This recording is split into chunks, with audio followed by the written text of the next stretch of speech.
Welcome to Genealogy Coffee Break, brought to you by us, the Genealogy Librarians at the Center for Jewish History. My name is Moria Amit, and I'm here with my colleague J.D. Arden. Today, we'll answer your questions about where and how to locate records of your ancestors. Please send us your questions via the comments box, and we'll answer as many as we can live. If we don't get to your question, or you're not watching live, you can always email your questions to us at gi@cjh.org. If you have friends or family who are interested in watching this program, please share it with them. So, to kick things off, we're going to play a quick video that provides an overview of the Center's genealogy resources. Have you ever thought about looking up information about your ancestors? Do you know where your grandparents were born? Or who was the first person in your family to become a US citizen? Genealogy or family history research can be an exciting adventure into your family's past. It requires you to think like a detective. It's all about knowing where to look, and how to interpret what you find. At the Center for Jewish History, we have the tools to help you get started.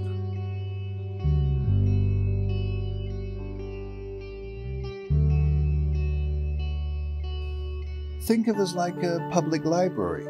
Anyone can come in to do research, free of charge, no appointment needed. Some of our major resources such as Ancestry.com and Family Search are just as applicable to non-Jewish genealogy as they are to Jewish genealogy. You can prepare for your research by interviewing your relatives and gathering all documents that may contain clues about your ancestors, such as birth, marriage, and death certificates. That being said, many researchers have made significant discoveries beginning with only a grandparent's name, an approximate year of birth, and the name of the place where they lived. Our skilled staff and volunteers are on hand to orient you to our resources and answer any research questions you may have. Not all information might be available in an online database. If you've already looked in those databases, you may need to investigate how to find archive records in their country of origin. For that purpose, we have created our research guides. Research guides by different countries, record types, and topics are on our webpage, genealogyguides.cjh.org. These guides provide a wealth of information on a variety of topics. Where specifically to find primary records that are in the archives of their country of origin? What are the resources at CJH that may be books or documents to read here? The Center for Jewish History provides a collaborative home for 5 partner organizations that together form the world's largest and most comprehensive archive of the modern Jewish experience outside of Israel. The American Jewish Historical Society, the American Sephardi Federation, the Leo Beck Institute, the Yeshiva University Museum, and the YIVO Institute for Jewish Research. Among the 5 miles of archival documents housed at the center, there are many rare items that provide unique insight on individuals, families, and towns. These include information on charitable organizations like the Hebrew Immigrant Aid Society, who helped many Jewish immigrants, refugees, and displaced persons.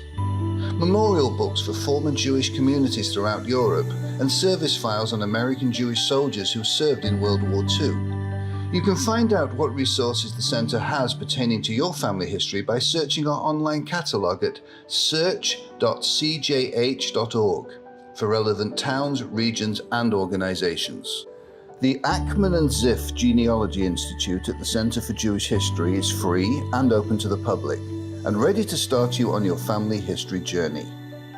When you start your work on the trail of your ancestors' stories, you are making history come alive. Okay, this is J.D. Arden. Hopefully that was an interesting and informative video for everybody. We invite you to type in any questions you might have into the comment box. Otherwise, Moria and I will take you through some of the basic resources that we recommend and those that come up very often in email questions that we've received recently. The first resource that could be useful to anybody is Ancestry.com. which when on site you can use for free through our computers. And in the meantime, many public libraries offer access to Ancestry remotely through a library card subscription membership that you may already have or that you can quickly and easily apply for from home. An equivalent site is familysearch.org, which is free with only an email registration. And like on Ancestry, you can search for marriage, resident, death, and immigration records by a person's name or by a specific collection. For Jewish specific genealogy, we recommend the free website jewishgen.org, where you can also sign up from home with an email address and start to use those databases immediately to look for records organized by the following list of countries. Overlapping with Jewish Gen, you could also start your research on sephardicgen.org, where you can browse databases shown here by a present day country, including pre-state and post-state Israel, back to the Ottoman Empire era. So this is a very handy website to get started if you're looking for records from other countries. Our website, genealogy.cjh.org, also has a lot of helpful resources. Moria, what are some of the key points of our website that you notice people use the most? Can I share my screen momentarily? Sure. Okay. So you asked about the Genealogy Institute website, correct? Right, genealogy.cjh.org. So first of all, you can all go to genealogy.cjh.org, where you will find not only information about us and how to reach us, but also under our resources tab, there are a few things I'd like to highlight. So we have a series of research guides that we have created on how to get started in your research, some special interest topics in Jewish genealogy, like how to trace an individual in the Holocaust period, resources by country for all different sorts of countries where your ancestors may have originated from. And all of these guides not only direct you to resources that we have available on site at the Center for Jewish History, but also our recommendations for where to look for information and records online, as well as where are the archives in your family's country of origin that still contain historical records that might be pertinent to your family history research. So take a look at that at any time. And then I will go back to the resources tab on our website. We also have something called Family History Collections, which is a place where you can search for family members' names within a number of genealogically relevant collections at the Center for Jewish History. Some of the most commonly requested materials that people are looking for, genealogy researchers are looking for, include things like orphanage records from some of the major Jewish orphanages in New York, like the Brooklyn and New York Hebrew Orphan Asylums, records from the Hebrew Immigrant Aid Society pertaining to people's families' arrivals, especially from the 1950s on, and also National Jewish Welfare Board records, which include service cards of American Jews who served in World War II. So all of those collections are heavily used, and you can search for a person's name within those collections, and it'll tell you exactly where a file pertaining to that name is located in our collections. And then lastly, I wanted to point out the New York City synagogue map, which is the first map of its kind to pinpoint the locations of all historical synagogues in New York City from 1900 to 1940. Right now, it's just concentrated on Manhattan, but we plan to expand to the other 4 boroughs. And you can both browse around the map and click on any star symbol to find out about the synagogue that was located there, its address, what year it was organized, and other information about its history. You can also search all of the synagogues on this map. For example, let's say I wanted to look for synagogues that were founded by people from Krakow. I can put in the word Krakow, and there are at least 7 different synagogues that I found that were organized by people from Krakow, and you can also then see where they are on the map. Yes, it's a very exciting and useful tool. Another aspect of the map is that it gives related organization names, right? That's correct. So it gives information about, as you can see, what town may have been associated with the synagogue, as well as in some cases where that information is available. It will also tell you what societies are associated with that synagogue. A lot of people write to us with questions about those immigrant aid societies or Landsmannschaften, as they're often known, that may have organized the burial plot of somebody's ancestor in the cemetery. Mm-hmm. So if somebody has the name of that community organization from the cemetery, they could check our synagogue map to see if the association was related to a synagogue. Let's continue with some other resources specific to CJH. Sure.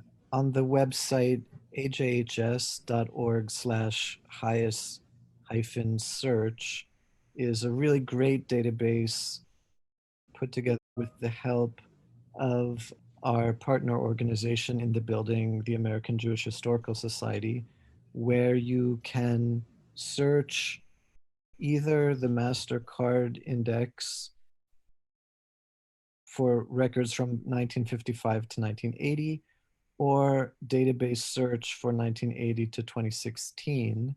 And then you can search by different search parameters. JD, sorry to interrupt, but Sure. there are a few questions that have come in. So Okay. I will take the first one here from Catherine James. Thank you.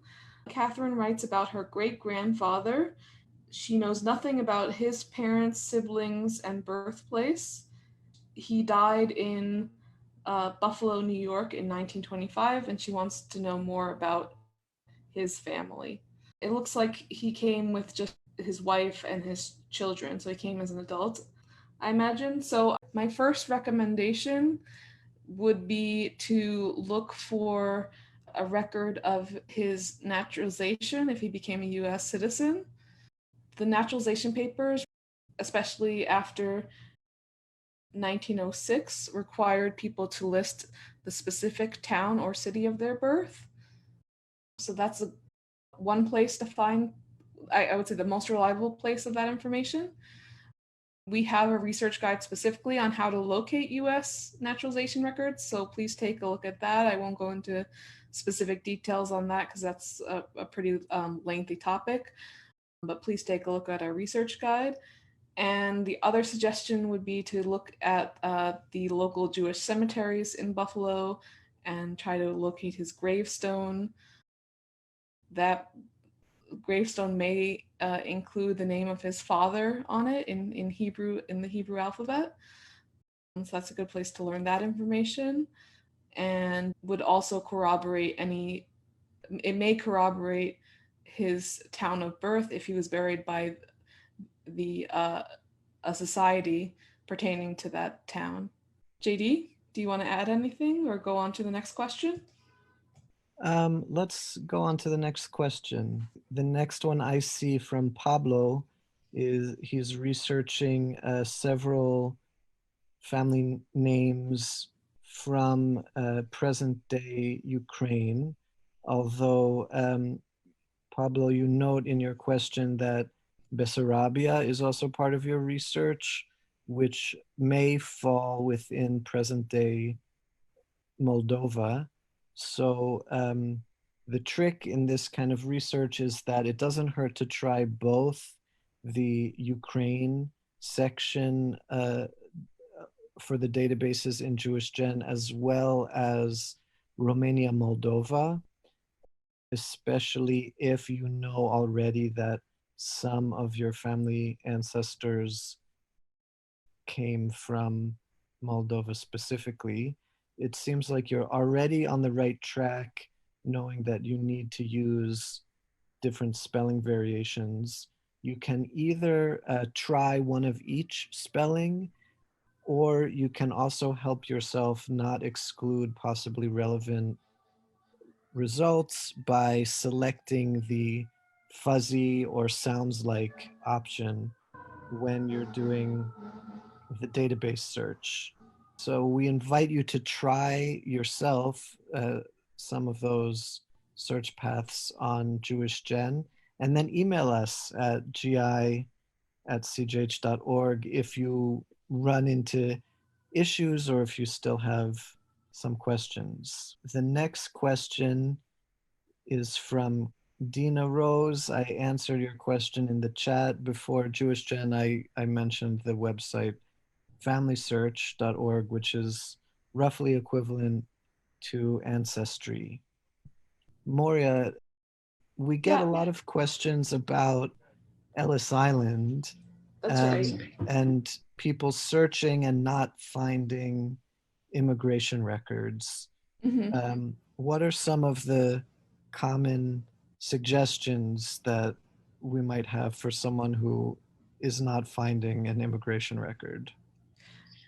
Well, first, I would just like to mention that the passenger arrival lists were filled out at the ports of departure, typically, by European agents that actually tended to be familiar with many of the languages that your ancestors may have spoken. So the point being that the names that you will find of your ancestors on these passenger lists will be their European original or close to original names, not the Americanized names that you and your family may have known them by later on in their lives. So it's very important that you first try to find some information about what your ancestors' original names may have been. Some sources of that information can include, again, their gravestones, where both they and their fathers' Hebrew names are typically written on the stone. Other possibilities include naturalization papers. Again, I'm mentioning that because people often noted the name that they used when they came over to the US on their naturalization papers. So that's the first thing I see a lot, is that people tend to look for their ancestors by the Americanized names that they use, not by their original Hebrew or Yiddish name. Otherwise, the other thing that people don't often realize is that their ancestors may not have come through the port of New York. Although that was the most popular port of immigration, there were a number of other ports on the eastern seaboard that immigrants arrived at, including Boston, Philadelphia, etc., as well as there were a lot of people that came through Canada and then came into the US through the land border there. So you may need to widen your search to other ports beyond New York. Do you have anything to add to that, JD?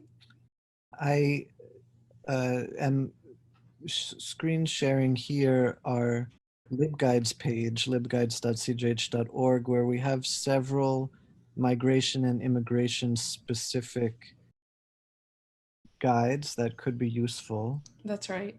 And a nice one-stop shopping source for databases that can cut across several different resources at a time is the website stevemorse.org that I'm showing here, where you could search across several different record groups in one, which may help broaden the results that the researcher has.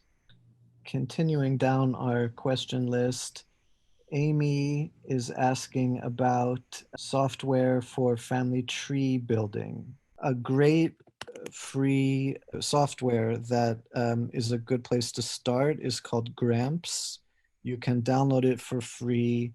And if you like the way that it works, that is one option in building a family tree. Otherwise, there are a lot of proprietary family tree builders through Ancestry or MyHeritage that you can get either through a subscription or with the free trial, and then continue to use the software to build a family tree even if you don't continue your subscription.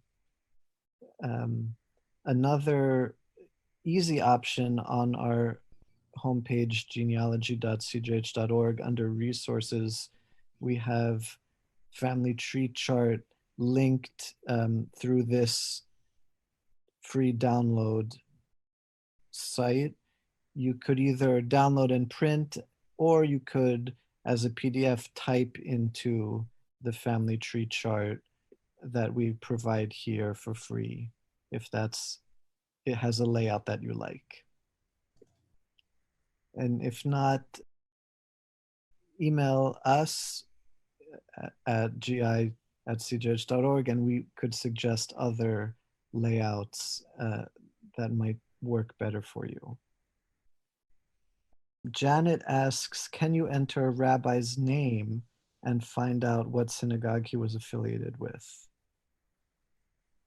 On the synagogue map, Moria, is there any option for finding out the name of a rabbi? No, information about rabbis is not included on the synagogue map. However, I can recommend that you take a look at our rabbinical genealogy guide, where we include information about things like rabbinical directories, where you can look up all the rabbis that were part of a particular conference or organization, whether it's the Orthodox Union or the Reform or conservative organizations, and they'll give you a list of all the members of that in that year and where they were operating. So that's the place where I would turn to for that information. I will take another question now from Linda. Can collections such as Baron de Hirsch be searched online? Baron de Hirsch is one of the collections featured in our family history collections. Let me go back to the screen share here. Okay, so in the family history collections page in the genealogy.cjh.org, there are pupils' record books from one of the Baron de Hirsch trade schools, the one that was located in New York.